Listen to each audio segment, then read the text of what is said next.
Bonjour à tous et bienvenue dans cette nouvelle vidéo, c'est Hugo sur la chaîne Gigatop. Aujourd'hui on se retrouve pour un petit top 3 des meilleurs PC portables en cette fin d'année 2021. On va passer par plusieurs étapes, c'est-à-dire le PC entre guillemets abordable et entrée de gamme dans les PC assez performants, dans les PC le plus polyvalent et bien sûr un PC de chez Apple.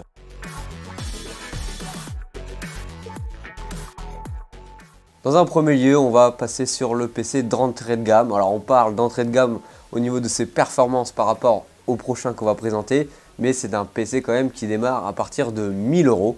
Donc pas énormément abordable pour les gens qui ont un budget en dessous de 500 €. C'est le Dell G15 Ryzen Edition. Alors d'où son nom Ryzen, c'est que celui-ci embarque un Ryzen 7 5800H en tant que processeur. Il possède une carte Nvidia 3060, donc une 3060 RTX, donc une bonne petite carte graphique d'entrée de gamme chez Nvidia, mais très performante par rapport à la plupart des cartes graphiques que vous pouvez retrouver chez un ordinateur classique. Donc c'est-à-dire que vous pourrez même jouer au jeu sans problème, on va dire à la plupart de tous les jeux, Photoshop, tous les jeux, toutes les applications d'Illustrator, etc. vont tourner sans problème avec cette carte graphique. Alors celui-ci dispose de seulement 6 Go de RAM, c'est un petit défaut que 6 Go de RAM dans ce PC portable comparé au processeur et à la carte graphique que celui-ci possède.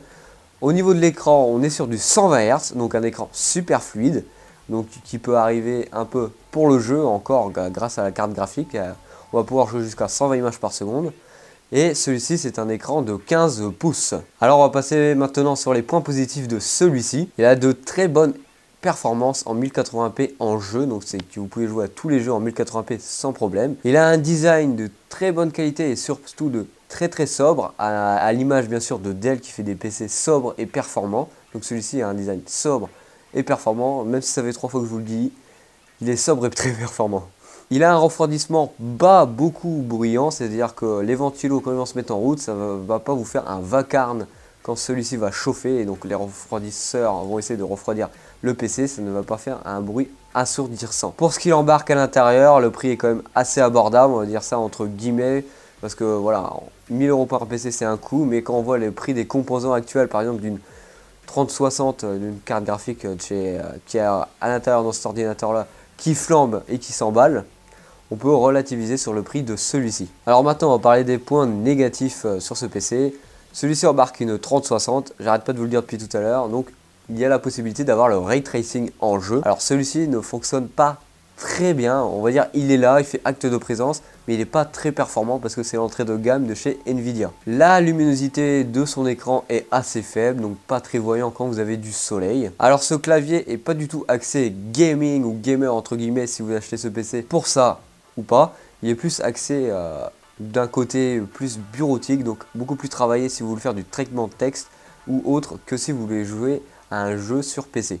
Alors en deuxième position, on va parler du Asus ZenBook 13 OLED. Alors moi qui ai été un possesseur pendant quelques années des ZenBook de chez Asus tout simplement, je peux vous en donner que du bien et je vais vous dire d'y foncer tout simplement. Alors celui-ci possède une taille d'écran de 13 pouces, d'un taux de rafraîchissement allant jusqu'à 60 Hz, donc c'est plutôt un PC axé bureautique, pas comme le PC juste avant qui était entre guillemets un peu plus axé vers le gaming. Alors la carte graphique qui est à l'intérieur, c'est une AMD Radeon graphique, donc une carte, tout ce qu'il y a de plus basique chez AMD, tout ce qu'il y a de plus potable pour gérer son ordinateur. Et il a une mémoire de 16 Go de RAM. Donc ce PC est bien sûr le plus polyvalent et le meilleur en termes de rapport qualité-prix de ce top. Il sera idéal pour un graphisme.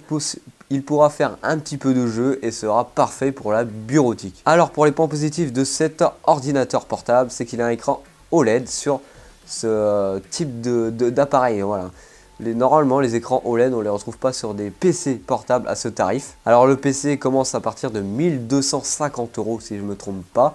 Donc un peu plus haut que le prix du PC auparavant, mais quand même qui reste dans les PC portables abordables en haut de gamme. Dans les autres points positifs de celui-ci, il a un bon Ryzen 7 5800U qui lui apporte des bonnes performances, de tout ce qu'il y a de plus équilibré. C'est un appareil qui chauffe très peu, donc il est super bien refroidi et il ne va pas vous chauffer entre guillemets les cuisses si vous posez votre ordinateur sur les genoux. Celui-ci a une très bonne autonomie. Maintenant on va passer sur les points négatifs de celui-ci, entre guillemets les points faibles. Alors celui-ci a un écran 16 neuvième. Alors le 16 neuvième c'est le format de la vidéo par exemple que vous avez actuellement sur YouTube. On aurait bien aimé un écran 16 dixième ou un écran 3 deuxième, ce qui est beaucoup plus classique sur les écrans de PC portable. Il ne possède pas de prise au jack. Le clavier est assez difficile au début, il va vous falloir une certaine adaptation pour tout simplement vous adapter à celui-ci et à son ergonomie. Alors pour ce troisième produit et dernier produit, on va rester dans des produits à peu près de la même gamme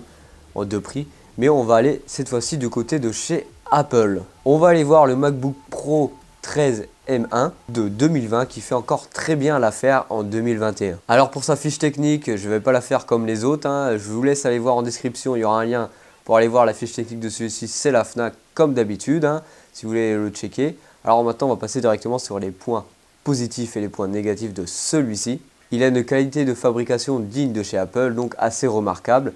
C'est l'ergonomie Apple, l'image Apple que vous allez avoir en prenant cet ordinateur. Il a des très bonnes performances, c'est-à-dire des performances de haut vol. Vous allez pouvoir faire presque tout ce que vous voulez. Il a une autonomie assez impressionnante. Il va vous permettre de tenir largement la journée sans chargeur. Son écran est très bien équilibré et vous apporte une luminosité assez remarquable. Donc pour l'instant, on voit que cet ordinateur est presque parfait pour la bureautique si vous voulez pas faire trop de jeux. Alors maintenant on va parler des points faibles de celui-ci. C'est le même design depuis 40 ans, j'exagère peut-être mais c'est ça, hein. C'est toujours le même design chez les MacBook Pro.